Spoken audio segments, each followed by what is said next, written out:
Die volgende reaksie bereik ewewig in 'n geslote houer. Die reaksietempo teenoor tydgrafiek vir die reaksie word hier gegee.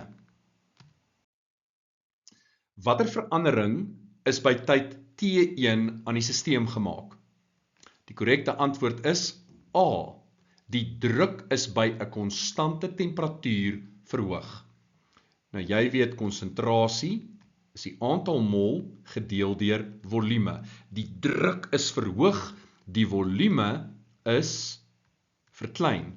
En dit beteken die konsentrasies van beide die waterstofgas en die waterstofsulfietgas het verhoog.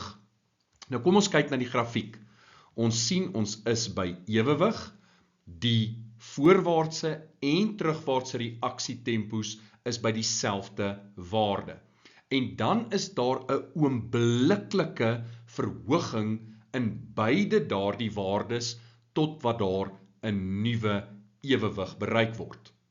Nou, hoër druk beteken meer botsings per eenheid tyd, met ander woorde, 'n hoër reaksietempo. Die hoër konsentrasie verduidelik dit ook. Nou kom ons kyk na ons stelsel. Ons het 1 mol waterstofgas aan die linkerkant en 1 mol waterstofsulfietgas aan die regterkant.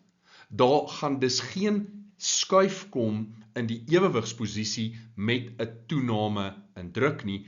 Al wat ons gaan sien is 'n toename in die reaksietempos van beide die voorwaartse en die terugwaartse reaksie.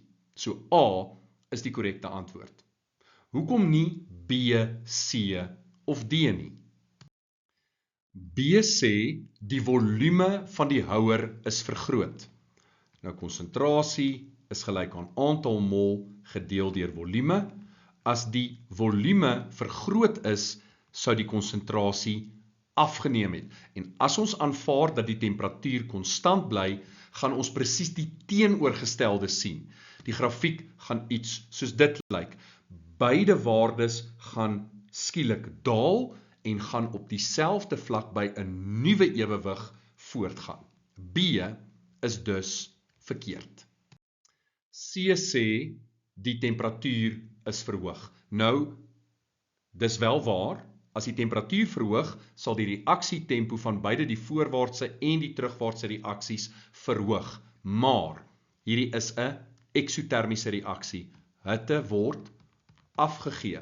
So, as die temperatuur verhoog, gaan die terugwaartse reaksie meer bevoordeel word as gevolg van die temperatuurverandering as die voorwaartse reaksie. So die grafiek sou aanvanklik 'n sprong toon, maar by verskillende waardes, en dan sou daardie twee waardes weer geleidelik afgeneem en toegeneem het onderskeidelik om by dieselfde punt uit te kom. Maar C is definitief verkeerd. Laastens D, ons voeg meer waterstof by. Dan sou die grafiek min of meer soos volg gelyk het. Daar sou 'n skielike toename gewees het, omdat daar 'n toename was in die waterstofgas. Die reaksietempo sou dan geleidelik afgeneem het totdat daar ewewig bereik is. Vir die waterstofsulfietgas sou daar net 'n geleidelike toename in reaksietempo gewees het totdat daar ewewig bereik is. Maar D is inderdaad verkeerd. Die korrekte verduideliking vir die verandering by tyd T1 is dus A.